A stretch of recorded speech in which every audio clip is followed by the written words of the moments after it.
from the time Christ gave the Great Commission to his disciples to today, there is a lot that has happened. There has been so much growth. From these 12 men that were given the Great Commission, we see the gospel going to many countries, to many continents, and even here to Africa. But for that to happen, a lot of people had to give up their time, had to give up their resources. Some of them gave up their lives. You know, they had to use their giftings and a lot of things to see the church be what it is today. Many people come into faith, social transformation, big buildings put up for the work of God. All these costed a lot of people a lot of things. Even when we come here to Africa, there were missionaries who left the comfort of their homes and came to Africa to give up their lives to this work. Back at home, there were people supporting them financially. There were systems put in place to support them. There were people praying for them. They came to Africa. There were converts, and even right here, like in Kenya, a lot of believers got converted, and even them put their effort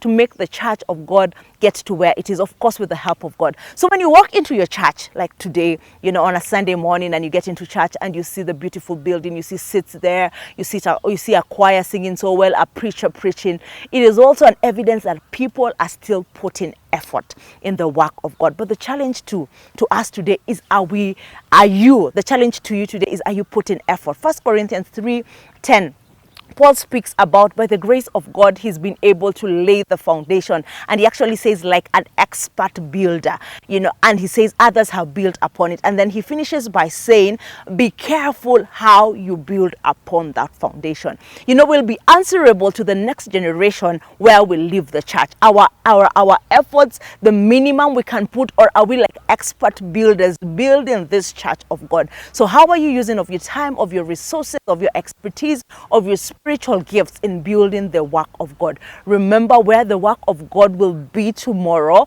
will be as a result, even if it's in a small part, of what we do as a church today. And of course, the church is you and me. And remember, Paul tells us, be careful how you build. We cannot be careless with the word of God. With the work of God, we cannot put the minimum to give the work of God the best. Are you in choir? Are you in social action? Are you a preacher? Are you a pastor? You know, are you the person who cleans the church? Are you the person who maintains the church? Be careful how you build upon this foundation of the many people who have gone ahead of us, because you're going to be answerable to God and also to the next generation. God bless you.